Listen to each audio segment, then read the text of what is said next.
अब जो हमारा टॉपिक है हमारा जिस पे हम बात करने वाले हैं, आपको पता है मौसम बदल रहा है। जब मौसम बदल रहा है वो अपने साथ बहुत सारे बदलाव लेकर आता है। वो अगर हम हमारी ज़ाहिर शख्सियत के हवाले से देखें, मूड के हवाले से, खाने पीने, ओढ़ने पहनने, तमाम चीज़ों को जो है वो चेंज कर देता है। हर लिहाज से हमारी पूरी लाइफस्टाइल जो है वो चेंज होना शुरू हो जाती है।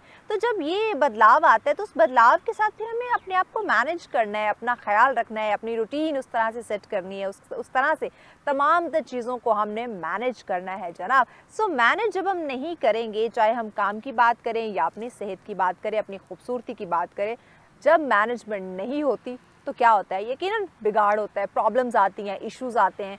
सो सबसे ज़्यादा प्रॉब्लम जो हमें इस वक्त फेस करने पड़ रही है, जो हमारे सामने हैं चीज़ें जो कि हमें लगा, तो हमने कहा यकीनन हमारे नाज़रीन को भी ये प्रॉब्लम्स होंगी, तो उनके साथ ही इस टॉपिक पे बात करनी चाहिए। टॉपिक क्या होगा? बात करेंगे हम आपकी खूबसूरती के हवाले से। खूबसूरती कैसे कि मौसम बदलता है, अगर हम विंटर्स की बात करते हैं उसमें भी हम बहुत ज़्यादा लापरवाह हो जाते हैं, बट जैसे तैसे करके थोड़ा बहुत मैनेज होता रहता है। बट जैसे ही मौसम चेंज होता है, हम समर में दाखिल होते हैं, मौसम गर्मा का आगाज़ होता है, उसमें भी फिर एकदम से धूप को फेस करना और फिर अपने काम काज में मसरूफ़ रहना, स्किन को प्रॉपर उसकी केयर ना करना, प्रॉपर क्लीन्स ना करना, या फिर गर्मी कि अगर मैं बात करूँ उन ख़वातीन की बात करूँ जो कहती है कि धूप से रंग काला हो गया, जिन्हें सफ़ेद दिखने का बड़ा शौक़ है, तो वो नीम हकीम के टोटके और डिफरेंट फार्मूला क्रीम्स का इस्तेमाल, या फिर मार्केट में सैलून्स में आए हुए कुछ वाइटनिंग इंजेक्शन या फेशियल्स या इस तरह के दीगर ट्रीटमेंट लेना शुरू कर देती है, जिसकी वजह से भी प्रॉब्लम्स आ सकती हैं। क्योंकि हर मौसम के, हर स्किन के अपने कुछ रिक्वायरमेंट्स होती हैं जिन्हें हमने पूरा करना है। सो जब तक आप किसी स्पेशलिस्ट के पास नहीं जाएंगे, किसी डर्माटोलॉजिस्ट के पास नहीं जाएंगे जो प्रॉपर जानता होगा, इसको अवेयरनेस होगी, जो एजुकेटेड होगा आपकी स्किन से मुतालिक, वही आपको बेहतरीन तरीके से गाइड कर सकते हैं। सो ये प्रॉब्लम तो वो थी जो हमें पता है कि हमें भी फेस करनी पड़ती है, सो हमारे नाज़रीन को भी यकीनन। तो उसी को मद्देनज़र रखते हुए आज का सेगमेंट डिज़ाइन किया गया, जिसमें माशाल्लाह से एक बहुत ही नामवर मैं कहूँगी, नो डाउट उनका काम भी आप देखते रहते हैं और डिफरेंट प्रोग्राम्स दीगर टीवी चैनल्स पे आप उन्हें देखते रहते हैं। बहुत ही खूबसूरत अंदाज में वो आके आपको गाइड करते हैं, आपकी खूबसूरती के हवाले से आपको अवेयर करते हैं। डर्माटोलॉजिस्ट हैं, आपने उनसे कंसल्ट भी किया होगा, रब्ता भी किया होगा, कुछ लोग तो उनसे ट्रीटमेंट करवा चुके होंगे, बड़े सेटिस्फाई होंगे।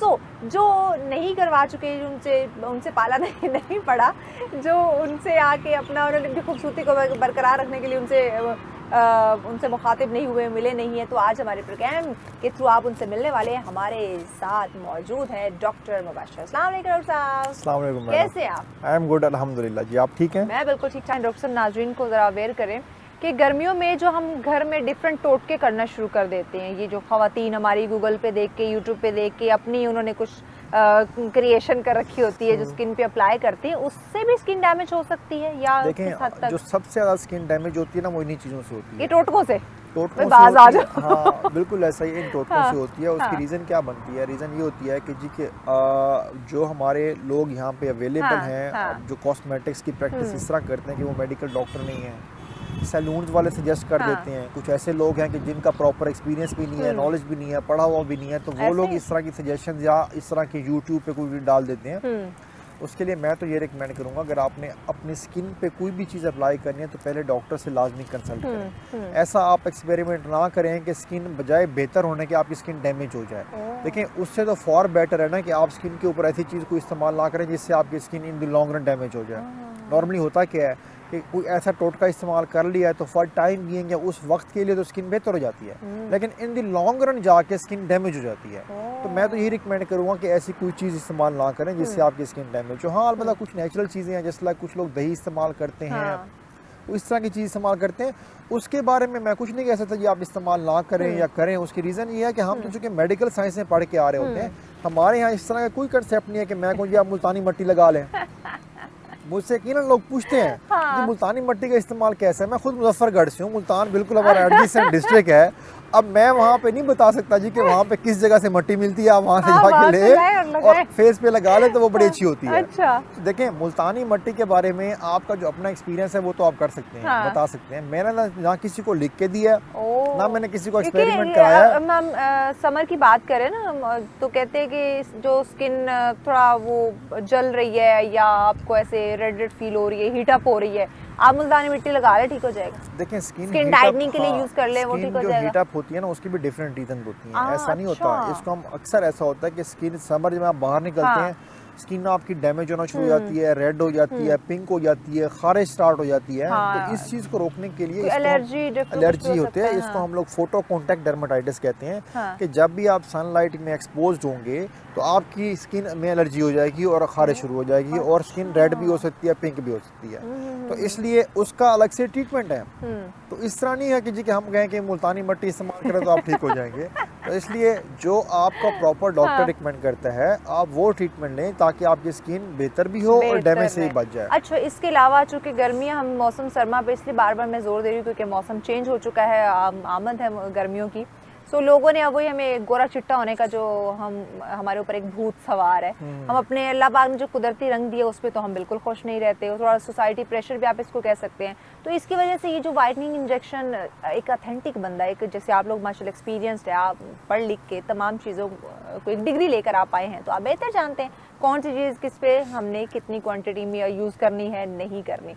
वो तो ठीक है, एक वैलिड चीज़ हमें समझ में आती है। लेकिन ये डिफरेंट सैलून्स वालियों ने जो ये वाइटनिंग इंजेक्शन का इस्तेमाल या फार्मूला क्रीम्स का इस्तेमाल करवाना शुरू कर देती हैं, इससे क्या हो सकता है?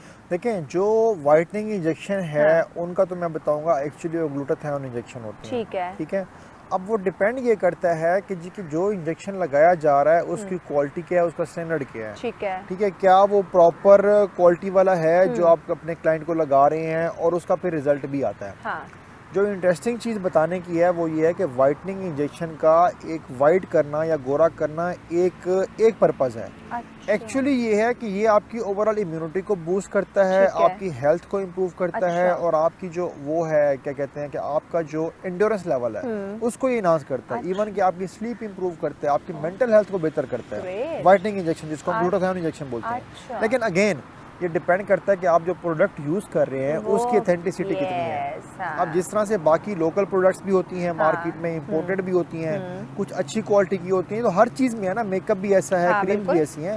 तो इसलिए अगर वाइटनिंग इंजेक्शन आप किसी डॉक्टर से लगवाएंगे तो ये मैं बता सकता हूँ आपको कि वो यकीनन अच्छी क्वालिटी का इंजेक्शन यूज कर रहे होंगे। और कहा जाता है इससे पहले कुछ टेस्ट भी होते हैं, वो लिवर फंक्शन टेस्ट हम कराते हैं, उसके बाद जाके इंजेक्शन लगाते हैं। तो सैलून वाले टेस्ट तो नहीं करती है, उनको इस चीज का पता ही नहीं होता, उन्होंने बस कमाई करनी है, करवाना है, वाइटनिंग इंजेक्शन है, बस कमाई करनी है। हाँ जी, बिल्कुल ऐसा ही है। और ये जो फार्मूला क्रीम्स का वो इस्तेमाल करवा, फार्मूला क्रीम को खुदा के लिए बिल्कुल इस्तेमाल ना करें। उसकी रीजन ये है कि आपको गोरे होने का इतना भी शौक है तो आप और कोई प्रोसीजर ले रहे हैं। फार्मूला क्रीम यूज करके आप स्किन को डैमेज करते हैं और आपकी स्किन ना सिर्फ डैमेज होती है बल्कि स्किन की हेल्थ भी कंप्रोमाइज हो जाती है।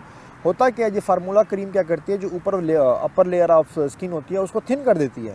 अंदर से आपकी कैपिलरीज और छोटी छोटी जो खून की नालियां होती हैं वो नजर आना शुरू हो जाती हैं। उसके बाद क्या होता है जी, उसकी स्किन की हेल्थ को दोबारा रिस्टोर करना एक बड़ा इशू बन जाता है। हमारे पास लोग आते हैं, उन्होंने क्या किया होता है, फार्मूला क्रीम यूज की होती है, किसी ने उनको बता दिया होता है कि आप ये क्रीम यूज करें, आप 15 दिन में, 20 दिन में, महीने में गोरे हो जाएंगे, गोरा चिट्टा हो जाएंगे। और वो गोरे चिट्टे हो जाते हैं। क्या रिजल्ट निकलता है, 6 साल बाद, 7 साल बाद फेस के ऊपर छाया बन जाती हैं। और इतनी स्टबन छाया बनती हैं कि उनको हम ट्रीट नहीं कर सकते।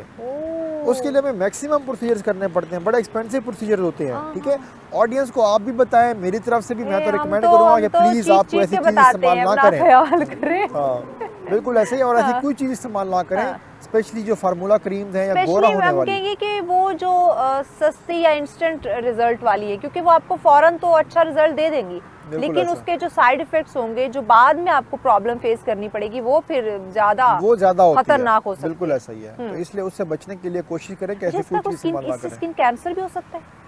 देखिए, स्किन कैंसर जो है ना, करीम से तो हम एक हद तक कह सकते हैं।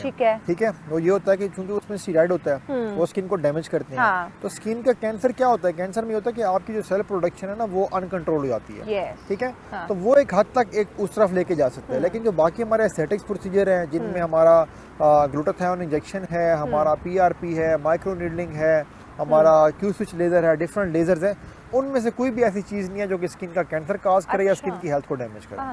तो ये जिनकी ये एक्नी की वजह से स्कार्स वगैरह रह जाते हैं या ये पिगमेंटेशंस वगैरह, कैसे आप फिर इसको ट्रीट करते हैं? क्योंकि आई डोंट थिंक सो कोई भी नहीं चाहेगा कि उसके फेस पे स्कार्स और इस तरह की चीज़ें रहे।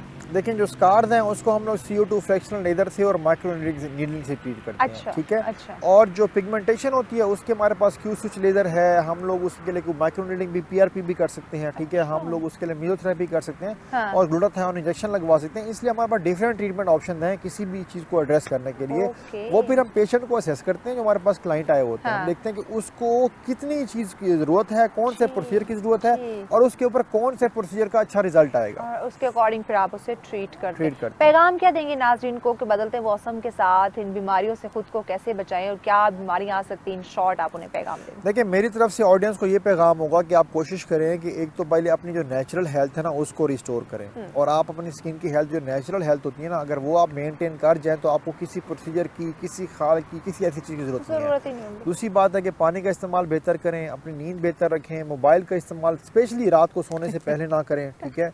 और ये कि इस तरह की खुदारा, ये तो मैं स्पेशली कहूँगा कि ऐसी कोई क्रीम, ऐसी कोई चीज़ यूज़ ना करें कि जो कि इंस्टेंट रिजल्ट दे, वो आपकी स्किन को डैमेज करेगी, उसका फ़ायदा कोई नहीं होना। बिल्कुल, बहुत शुक्रिया डॉक्टर साहब, आपने हमें वक्त दिया, इतनी फ्रूटफुल डिस्कशन रही। यकीनन नाज़रीन की खूबसूरती के हवाले से तो हम तो आपको पता है नाज़रीन हमेशा आप लोग के साथ रहते हैं, आपको खूबसूरत बनाने की अनथक हम कोशिश करते हैं, मेहनत करते हैं, और ऐसे एक्सपर्ट्स को बुलाते हैं जो कि आपको आसान और इजी वे में गाइड कर सके। देखिए खूबसूरत लगना सबका बुनियादी हक है, लेकिन आप अपनी इंस्टेंट ब्यूटी पे फोकस ना करें, लॉन्ग टर्म हमेशा आप खूबसूरत लगने के लिए जो है वो आप कोशिश करें, मेहनत करें, ताकि आपकी खूबसूरती बरकरार रहे। मौसम बदल रहा है, मौसम बदलने के साथ आप अपनी चीज़ों, आदात को मत बदलें। आदात मतलब वो जो आपको नुकसान दे वो आदात नहीं लाएं, वो आदात अपनाएं जो आपको हमेशा खूबसूरत रख सकती हैं।